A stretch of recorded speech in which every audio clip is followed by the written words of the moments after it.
हज का अनकाम है और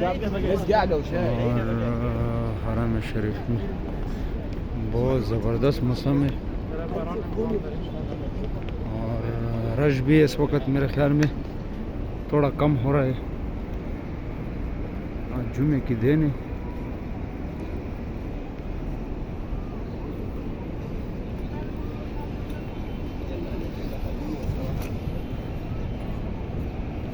लेकिन ये कि इसकी शुरुआत से पहले अभी पूरा अंदर नहीं गया हरम में, तो माशाल्लाह बहुत ज़बरदस्त नज़ारा है इधर से।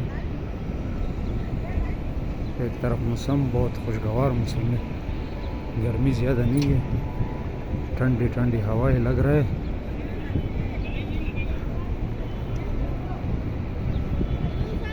क्या बात है भाई, रॉयल टावर बहुत ज़बरदस्त।